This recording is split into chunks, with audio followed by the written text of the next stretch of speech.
like make book sounds while I did this, but I think I thought that it would be fun to talk about some of my current favorites that are not book related as I answer some of the questions, because my current favorites is also kind of a little bit about me personally, right? So yeah, I asked in my previous video for some questions, and thank you so much if you asked me. Stop, because I was afraid I was only going to get like 3 questions or something, but I think I have a good amount here. But yeah, I just want to say thank you so much for watching, for subscribing. I have like the nicest viewers, the most supportive, nicest viewers ever. So yes, okay, let's jump right into it. I guess I'll answer a question and then like talk about a okay, these current favorites are just super random. So, okay, the first question. Actually, let's switch. I'll explain the favorites. That way I can like tap while I answer the question. Because my first current favorite are these nails anyway. Like just press-on nails in general. So, oops, my mic is here. I got these nails off Etsy. They were like a custom order, and that just means that I sent her like my exact nail size, and she matched it up, and I love it because, you know, with the nail kits for the press-ons, you have to like go through, find your exact size, and sometimes they don't want to have it. You have to file it down. It's an ordeal. But these ones are just precisely my nail size, so they're so easy to stick on. This is the nail glue I use. I saw it on TikTok. Everyone was saying it was the best nail glue ever. So it was only $6 at Sally Beauty Supply. And it is really good. So yeah, they're not expensive at all. I think this was like between $20 to $30, which, if you take into account they're reusable, and also if you go to the nail salon, you're spending at least double that. But I also got this set, which you can tell that her kind of specialty is like these 3D-ish designs, because she has it there too. These are really cute, and that is the Etsy seller. But yeah, I'll just tap on my nails. So first, Q&A question. How long does it take you to get into a book? So for me, it doesn't take very long. I feel like for books that I end up loving, like I know within the first 5 pages whether it's gonna be for me or not. Like usually it's the writing style, something about the writing style that just like it like hits for me. And yeah, it's very rare where I am not liking it in the beginning and then I end up loving it. I think really the only time I can even think of that has happened is Crescent City, the first book. And yeah, that one, I mean, I told you guys, but I really had to slog. It was hard to get through the first 200 pages, so I had to resort to using like the audiobook for those first 200 pages or so. And then I was able to like read the rest, and I was super into it, and I ended up really liking it. But more often than not, I can tell within the first 5 to 10 pages if it's gonna be for me or not.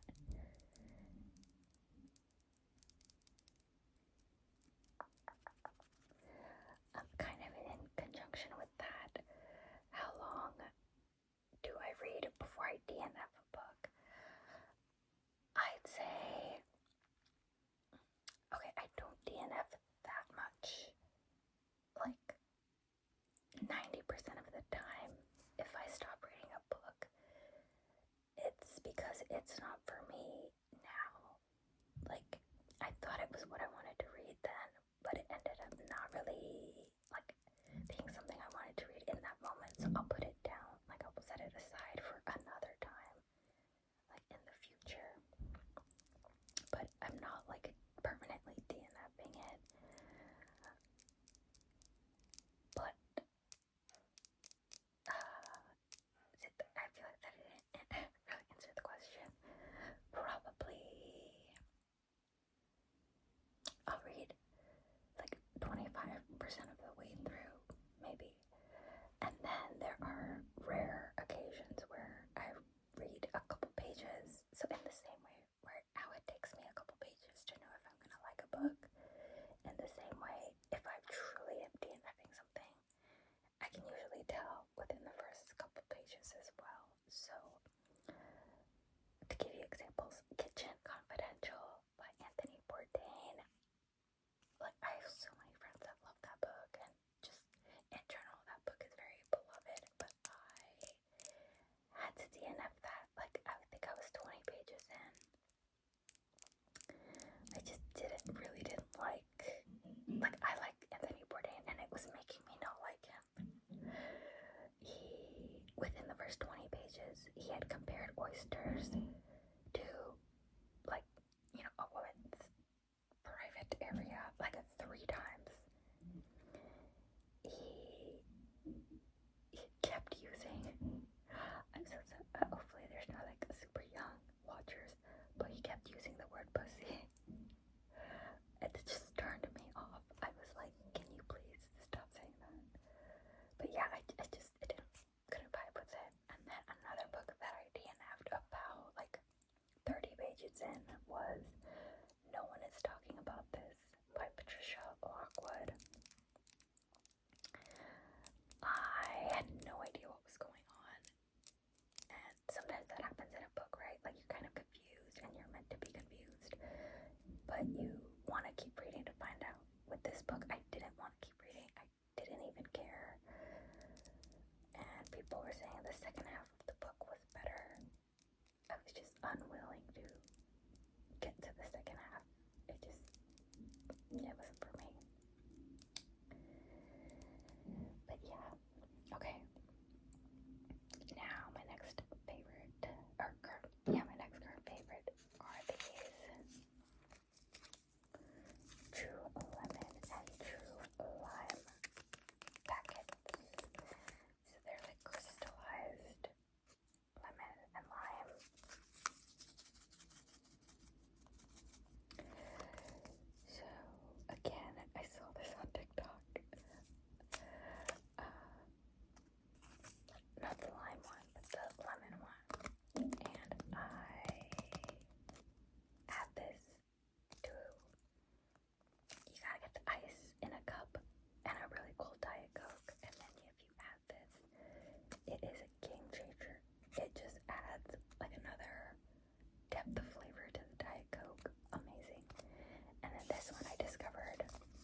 any recommendations for fantasy books. So this is the viewer who suggested the Q&A video in the first place, so thank you. But she says she hasn't read much fantasy, but her son, who is 23, is like trying to get into them. So they're trying to find like series or books that they can read together and discuss. She's thinking maybe something that includes like dragons and kingdoms, that sort of thing. So I have 3 books here that I think are perfect intro to fantasy books. So the first one is His Majesty's Dragon by Naomi Novik.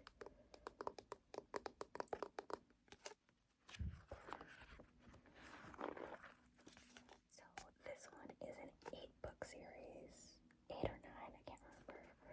I'm on book 4, I think. So I haven't completed the series, but of the books I've read, I'm really enjoying them. And they're all about this length, so they're not super long either, which I think if you're just getting into fantasy, might be good. It's like a little over 300 pages, 350 pages.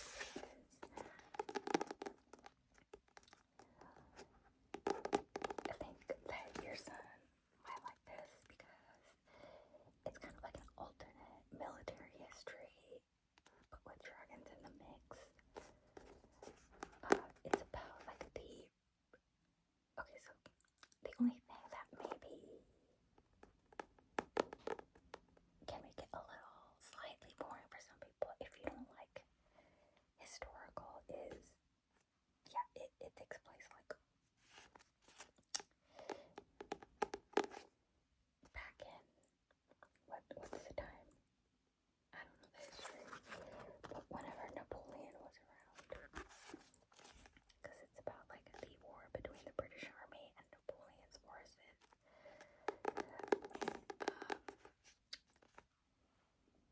Aragon by Christopher Paolini. I loved that, and this gives me similar vibes, which also Aragon is a really good series with dragons as well. But it is also, more importantly, about the bond between our main character, Will, who's like a captain, and then the dragon. It's about their growing relationship to one another, and the dragon is super, super smart and intelligent, and dragons can talk in this world. It's pretty interesting. But yeah, just know that it's like a historical military fantasy.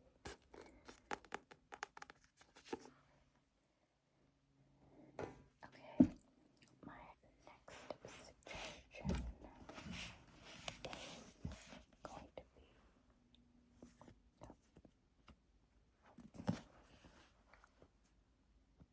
lint on my shirt. Okay.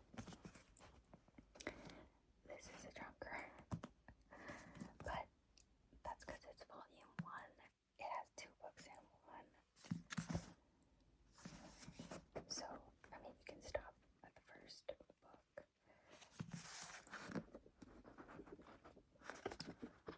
Let's see.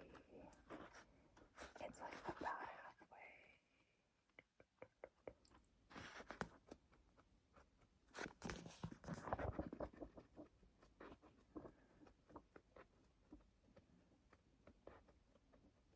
Okay, well, I can't find it right now, but it's 2 books, the first and second book in this series, in 1 volume. That's why it's like this big. But Theft of Swords by Michael J. Sullivan. This, I think, this doesn't have dragons. The next 2 don't have dragons, but they are like kingdom and that kind of fantasy. So I love this series. It is so funny. It's about our duo, Royce and Hadrian. And they're super different. Like, Hadrian is super talkative, super kind. He like always tries to do the right thing, but he's a mercenary. And then Royce is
like in my notes app and then updating it all at one time at the end of the month or at the beginning of the next month. I'm like 50-50. Like, I don't love one way more than the other, but for those of you that do follow me on Goodreads, would you rather like wait till my reading wrap-up video to see everything I've read, or would you not care if you saw them as I was finishing them? Or yeah, let me know what you think about that. Okay, next question. How many hours do you read in a week? So probably like 25 hours a week, I'd say, because okay, like in a typical day, I read like 2 to 3 hours a day, like on the weekday, and then I will obviously like read more on the weekend.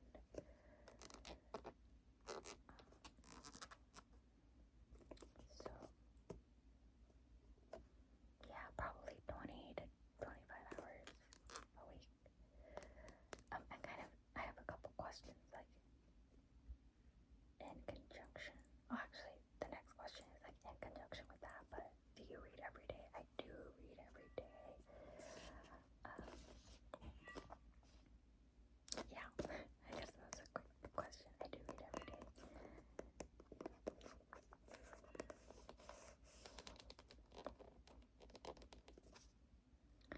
Okay, let's see. My next favorite, I guess I'll stick with the skincare. It is this Bioma Balancing Face Mist. I got this at Target, and it's just like a lightweight face mist. It has apparently all this stuff that's good for you, and it just helps like balance and soothe your skin. It's it calms redness, hydrates, and refreshes. So I don't know about like calming redness or whatever, but it's so refreshing and soothing and cooling. I'm like obsessed with this fat like spray here, and the mist is super fine. You probably, I don't think you can see. Yeah, you can't even see because it's so fine. But there is a scent to it, but it's not like heavy. I don't even know how to describe it. It just smells like skin care. It's not like floral or anything, but it's just super refreshing. So I've been liking this. I think it was like $13 at Target. But yeah.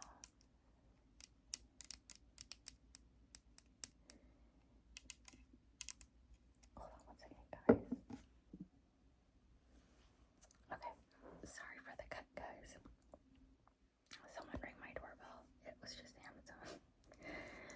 But anyway, back to tapping on this. Okay, next question was, what character from any book do you think you are most like? This is a great question. It was kind of hard for me, but I read this book like a couple days ago or last week or something, and I will talk about it more in my May wrap up. But it is a book called Welcome to the Enamel Bookstore, and it's like a Korean translated fiction, and I have never related to a character more than the main character in this book. Okay, so I won't go into it too much so I can talk about it in my wrap up, but she like quit her super stressful like corporate job and opened a bookstore, and the book is just about kind of the people that come into the bookstore, the people that work there, just about their daily lives, and kind of fusing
Like, I loved elementary school, junior high, high school, college. Like, I know people like hated, a lot of people hated high school especially. I really liked it. If you told me now I had to go back to high school, like, I would. It might also just be like I have such nostalgic memories and attachments of it. Like, I wouldn't want to go to high school now in 2024 with the kids these days. I'm scared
what age did you really start to get into reading as a primary hobby?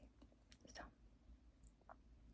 I have always been an avid reader. Like, that was what I did when I was young. I would just read all the time. I specifically remember in second grade, we had like a class reading club.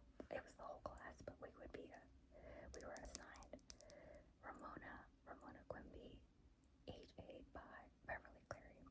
That was like our first class book club book. And we were supposed to read like 10 pages a week or something like that. And my teacher had to assign additional books for me because I would just go home and not stop at 10 pages. Like, I would just finish the book. So she would always assign me extra books, and I loved that. But I just grew up at our city library. Like, my mom used to walk me and my sister there all the time when I was young. I was obsessed with the summer, like, library reading programs. In high school, I don't know if you guys had this, but we had to do like 40 hours of community service to graduate. And I did all my 40 hours at the city library. In college, I worked at the campus library. So, yeah, I was always reading, but I really started getting into reading as like my main hobby after college, I would say, like right after college, because I had more time to read, and like, I guess more money to buy books, even though the library, always use your library. Okay. I don't think I have any more favorites. No, I don't. So, back to tapping on my nails. We only have a few questions left. Do you have tips for relatively new readers on how to prioritize time for reading? Okay, hold on. Okay, I'm trying to move these questions up so I can see them.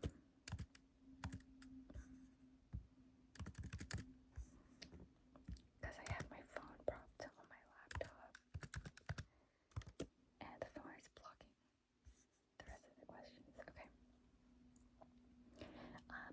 Yeah, so I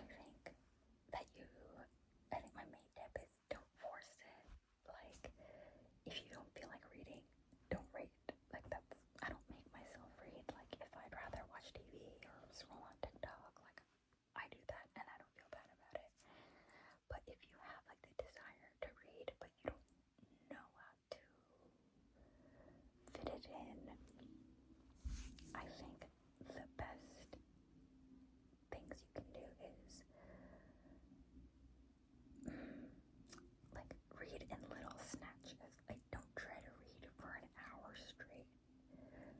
But if you have commute, like if you take the subway to work or you have lunch breaks,